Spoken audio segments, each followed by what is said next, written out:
मेरा नाम श्याम है और मैं अपनी माँ के साथ एक छोटे से गांव में रहा करता था और रोज़ मज़दूरी करके अपना गुजारा कर लिया करता। पापा का तो कई साल पहले ही मृत्यु हो गई थी, जिसकी वजह से मम्मी मुझे अच्छे से पढ़ा नहीं पाई थी। यही वजह थी कि किसी कोई अच्छी नौकरी मुझे नहीं मिल रही थी।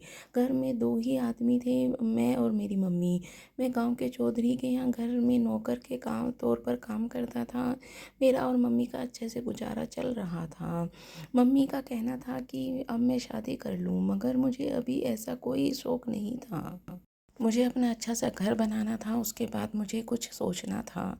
मैं उन लोगों से बिल्कुल भी नहीं था जो बड़े होते ही शादी के रट लगा लेते हैं। मेरा मानना था कि पहले इंसान ज़िम्मेदारी उठाने के काबिल हो जाए, फिर ले शादी करे। और मुझे लगता था कि अभी मैं अपना और अपनी माँ का अलावा किसी की भी ज़िम्मेदारी उठाने के काबिल नहीं था। इसीलिए हम माँ को हर बार लड़की देखने से रोक देता, जिस पर वह कुछ वक्त के लिए गुस्सा भी हो जाया करती थी, मगर बाद में खुद ही समझकर मान ली भी जाया करती। मुझे अपने गाँव में काम करते हुए बहुत साल हो गए थे, मगर मालिकों ने इसने कोई मदद नहीं की थी। मेरे पापा भी उनके ही मुलाजिम थे और उनके मरने के बाद मुझे उनके उनके नौकर पर रख लिया, मगर चंद पैसों के अलावा मुझे वहाँ से कुछ नहीं मिला और उन पैसों से तो हमारा गुजारा ही हुआ करता था। तो मैं अपना अच्छा सा घर बनाने में पैसे कहाँ से आते हैं। कभी कभी तो मुझे लगता था कि मेरा एक सपना भी रह जाएगा कि हमारा एक छोटा सा घर हो। चौधरी के यहाँ बहुत सारे नौकर काम किया करते थे और सब उसी में खुश थे, क्योंकि वह 2 वक्त का खाना मिल जाता था। उसमें आगे ना उनकी कोई ज़रूरत थी और ना ही उन्होंने कभी उनसे आगे की सोची थी। वो लोग बस इसी में खुश हो जाया करते थे। इसी बात पर बहुत ज़्यादा फ़ायदा उन बड़े लोगों को होता था जो कम पैसों में ही अपने बड़े बड़े कामों इन बेचारे गरीबों से करवा लिया करते थे। वो भी खुशी खुशी काम करने को तैयार हो जाया करते थे। गलती उनकी भी नहीं थी, घर चलाने के लिए कुछ तो करना ही होता है था। और फिर गांव देहात में नौकरियां तो होती ही नहीं, अगर हो भी तो एक अनपढ़ और जाहिल को कौन रखता है काम पर। उनके लिए तो यही मजदूरी रह जाती है जो उन्होंने कम पैसों में ही करनी पड़ती है।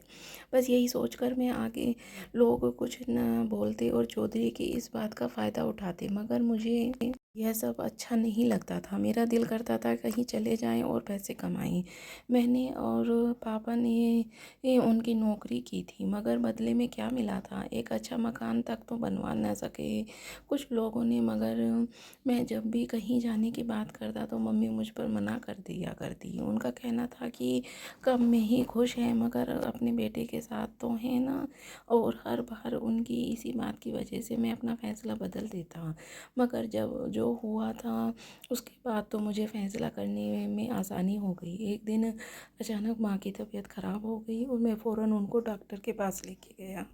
तो उन्होंने कुछ दवाइयाँ लिख कर दे दी, मगर वो दवाइयाँ ख़रीदने का गया तो पता चला कि वे काफ़ी महंगी हैं और मेरे पास इतने पैसे नहीं थे। इसीलिए मैंने चौधरी साहब से बात करने में मुझे कुछ पैसे की ज़रूरत है, जिस पर उन्होंने पैसे देने से साफ इनकार कर दिया और कहा कि अब तुम्हारी माँ की उम्र हो गई है, उसे जाने दो, क्यों इतनी महंगी दवाइयाँ खर्चा करते हो, कुछ ही दिन में मेहमान हैं, बस वैसे ही कुछ ही दिन दवा ले लो। कैसे कोई कैसे किसी की मौत का इस तरह से बता सकता है, क्या पता मेरे भगवान ने उनकी उम्र लंबी लिखी हो। उसी दिन मैंने सोच लिया कि मुझे क्या करना था।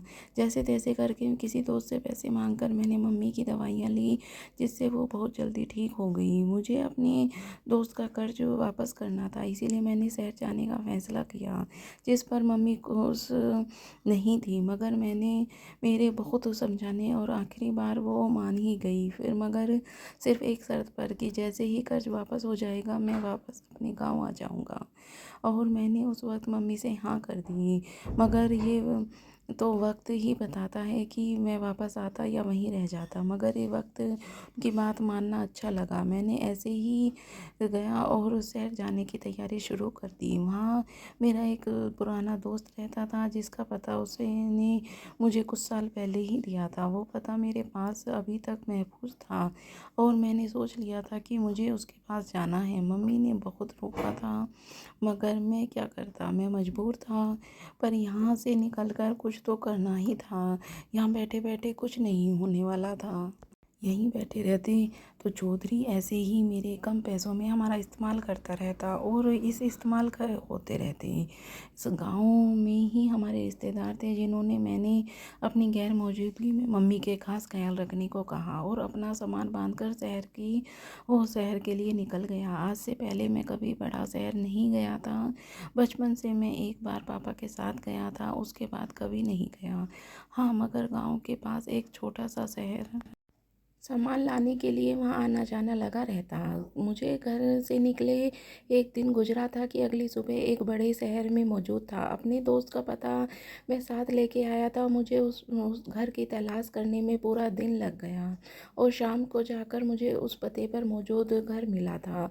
मगर यह क्या पता था कि दोस्त अभी भी उसी जगह पर रहता है। वो अगर यही हुआ तो सारा दिन का गंवाना भूल जाना था, लेकिन अगर वो ना मिला तो बहुत मायूस होना पड़ता। खैर, घर के दरवाजे पे दस्तक दी तो वहीं बाहर आया और मुझे देखकर हैरान भी हुआ। उसने मुझे बहुत बार कहा था कि मेरे साथ शहर आकर काम करूं, मगर मैं हमेशा मम्मी की वजह से मना कर देता। वो भी हमारे गांव में रहने वाला था और कुछ साल पहले ही काम करने के लिए शहर आया था। मुझे अपने शहर साथ अंदर ले गया और हाल चाल के बाद मुझे खाना वगैरह खिलाया। घर में अकेला नहीं था, उसकी पत्नी भी बच्चे भी मौजूद थे। इसीलिए मुझे अंदाज़ा था कि मुझे अपने रहने के लिए कोई और जगह देखनी होगी। उसके घर में 1 या 2 दिन से ज़्यादा नहीं रुक सकता था। उसके लिए मुझे जल्द से जल्द की ही काम की ज़रूरत थी। इसीलिए मैंने उससे साफ बात की, मुझे जितनी जल्दी हो सके किसी काम पर लगवा दो। कुछ सोचकर उसने मुझसे कहा कि इसके बारे में मैं कल बात करेंगे, अभी आराम करो। वो मुझे एक कमरे में छोड़कर खुद बाहर चला गया और मैं भी सफ़र से थका था इसीलिए लेट गया।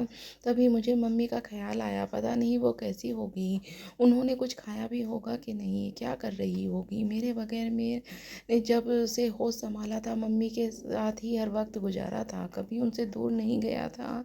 फिर पापा के जाने के बाद तो मेरा सब कुछ मम्मी ही थी और उनका मुझ में, हम दोनों में एक दूसरे के लिए सब कुछ थे। कभी सोचा नहीं था कि मम्मी के से इस तरह दूर भी रहना पड़ेगा। सोचा कल घर से बाहर जाकर कहीं से फ़ोन करके उनका हाल चाल पूछ लूँगा। मेरे पास अपना फ़ोन तो नहीं था, कभी अपना फ़ोन हुआ ही नहीं था, ना कभी ज़रूरत पड़ी और ना कभी इतने पैसे हुए कि ले सकूं। इसीलिए आज बहुत उनका एहसास हो रहा था। शाम को कब रात हुई पता ही नहीं चला। अब सोने की तैयारी करने लगा क्योंकि सुबह मुझे अपने दोस्त से मिलकर कोई काम तलाशना था, तो इसीलिए अभी सोना ज़रूरी था। ऊपर से जितना मैं थका हुआ था उसके हिसाब से मुझे कुछ ही देर में नींद आ गई। सुबह अपने दोस्त से बुलाने पर आँख खुली और सबसे पहले उठकर नाश्ता किया। उसके बाद मैंने उसे अपने काम की बात की। जब उसने मुझसे कहा कि तैयार होकर मेरे साथ चलो, एक जगह काम की बात की है, उसी जगह आज जाना था। अगर वहाँ काम बन गया तो बहुत ही अच्छी बात थी। इसीलिए मैं जल्दी से नाश्ता किया और तैयार करी करके उसके साथ चलने के लिए तैयार करने लगा। कुछ ही देर में तैयारी करके मैं उसके साथ चल पड़ा। सबसे पहले तो मुझे घर पर मम्मी को फ़ोन करना था। एक जगह देखकर मैंने मम्मी को फ़ोन किया और उनका हाल चाल पूछा।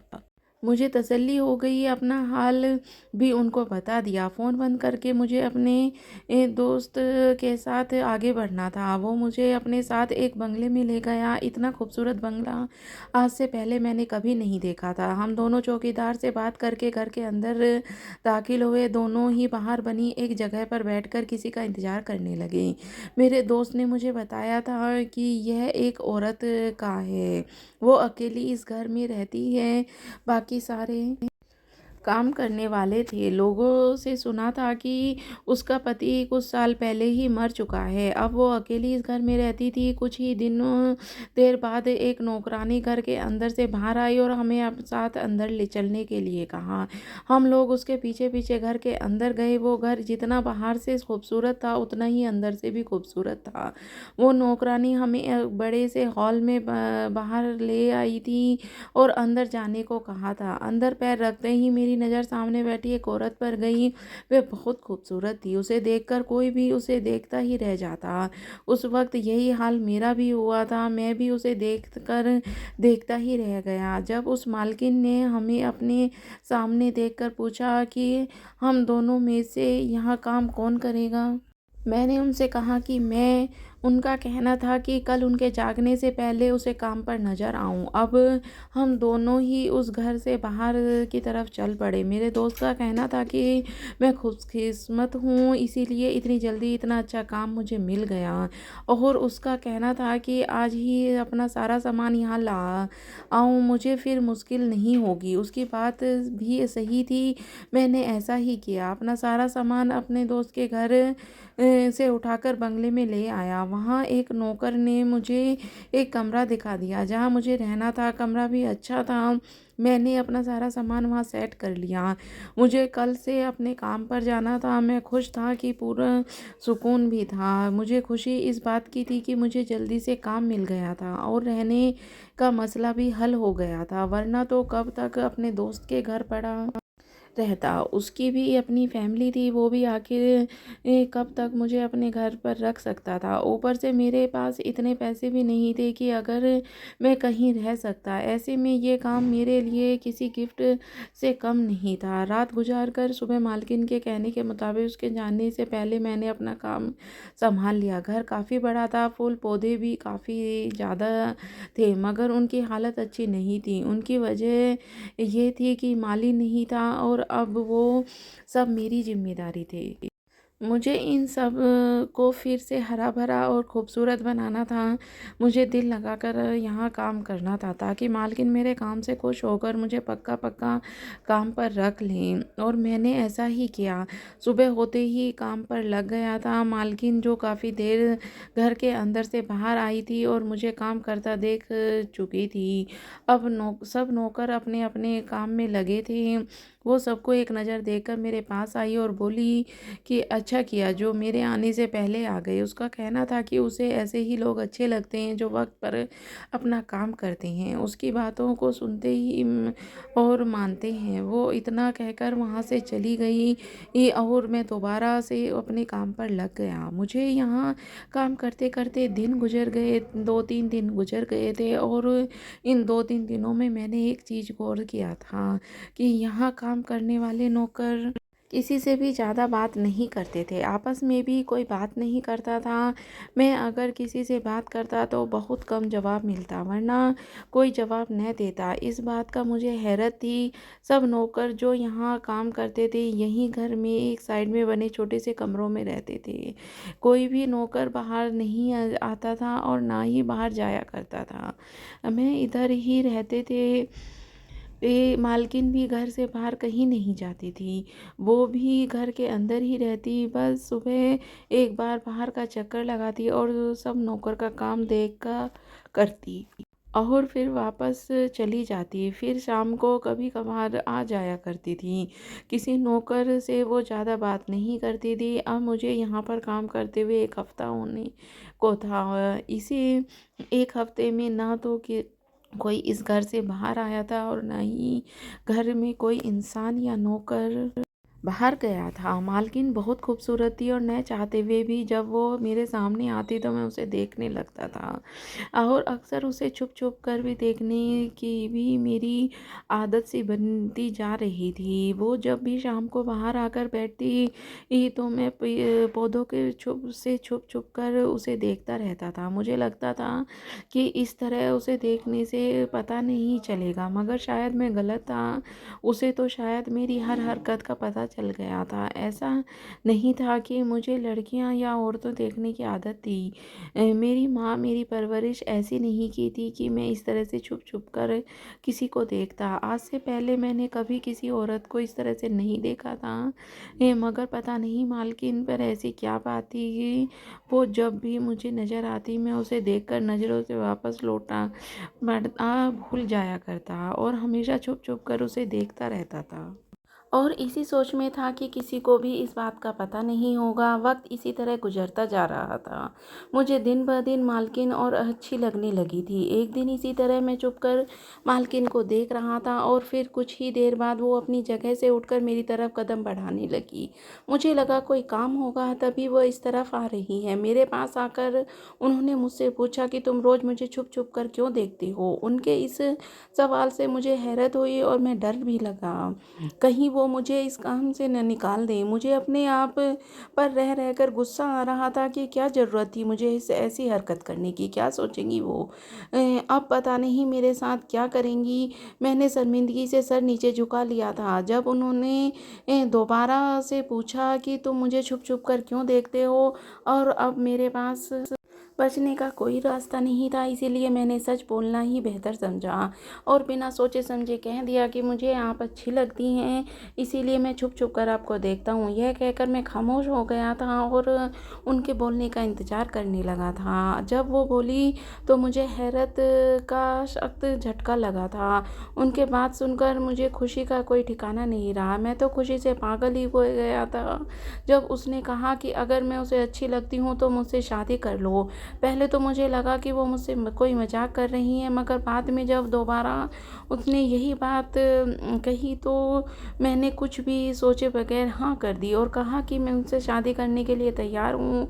वो जब कहेंगी मैं उनसे शादी कर लूँगा। और मेरी बात पर वो मुस्कुराकर हाँ में सर हिलाकर वापस अंदर की तरफ चल पड़ी थी। और मुझे तो अभी तक इस बात पर यकीन ही नहीं हो रहा था कि ऐसा भी हो सकता है।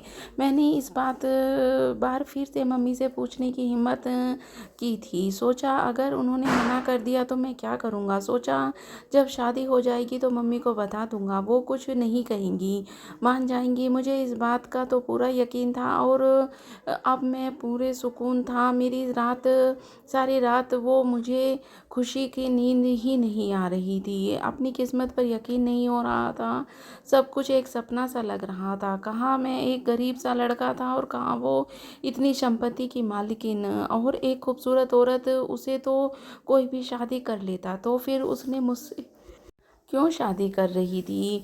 इस बात से मुझे सोचना चाहिए था, मगर मैंने इस बारे में कुछ भी नहीं सोचा और अपने आप को हालत के सुपुर्द कर दिया था। अगले दिन के मालकिन जब दोबारा बाहर आई तो मेरे पास आई, शादी को कहा। उसने मुझ पूछा कि ये क्या मैं उससे शादी करने को तैयार हूँ। उनके जवाब में मैंने हाँ कर दी और वह मुझे अपने साथ चलने को कहने लगी। मुझे खुशी थी कि आज ही शादी हो जाएगी, मगर उस वक्त मुझे हैरत हुई थी जब वो मुझे शादी करने की जगह की बजाय घर के अंदर एक बड़े से कैद खाने में ले आई थी। 2 कदम अंदर बढ़ाते ही मेरी जान निकल गई, लेकिन अंदर तो मेरे जैसे बहुत सारे नौजवान लड़के मौजूद थे।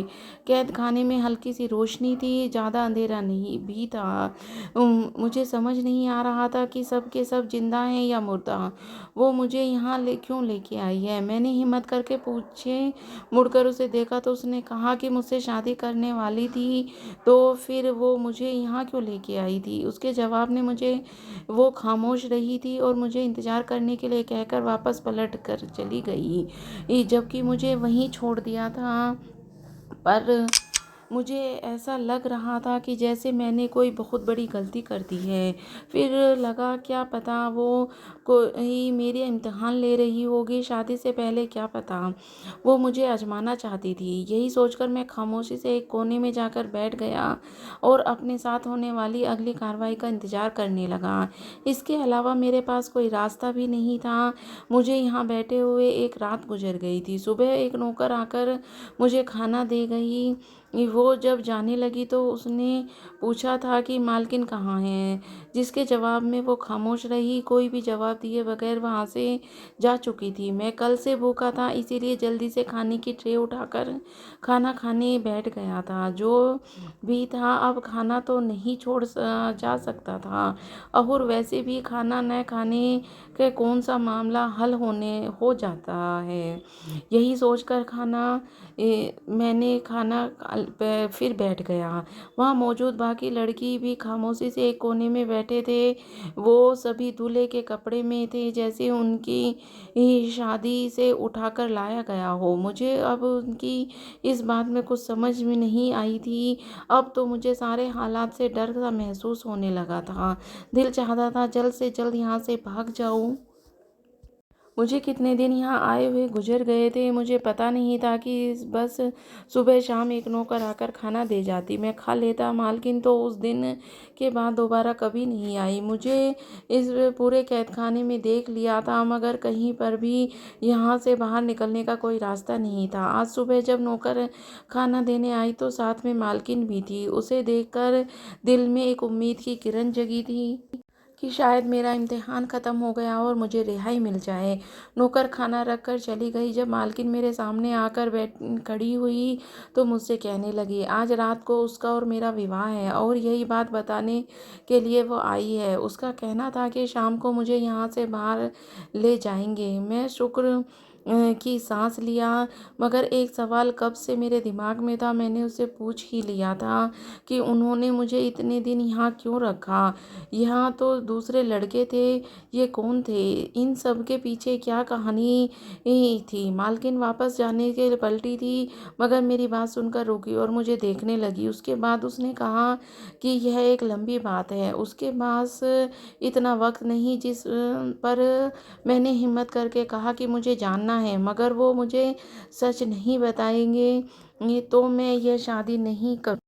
मेरी बात पर वह मुस्कुराई थी और पास पड़ी एक कुर्सी पर बैठ गई और कहा कि चलो तुम्हें बता ही देती हूँ, तुम क्या याद करोगे। इंसान की एक ख्वाहिश तो पूरी ही होनी चाहिए। यह कहकर वो मुझे बताने लगी कि आज से कुछ साल पहले उसकी शादी हुई थी इस घर के मालकिन से। वो मालिक और मालकिन एक दूसरे से बहुत मोहब्बत करते थे। मालिकिन और मालिक से बेहद प्यार करती थी, बल्कि अगर ऐसा कहा जाए कि सबसे ज़्यादा प्यार वो मालिक से ही करती थी। मालिक भी मालकिन से प्यार तो बहुत करते थे, मगर शादी से मना कर दिया था। वो मालकिन से शादी नहीं करना चाहते थे। मालकिन को उसकी बात समझ नहीं आती थी कि वो ऐसा क्यों कर रहे थे। मालिक ने बताया कि उन्होंने मरने की धमकी देकर उनको शादी के लिए मना लिया था। वो मान गए थे।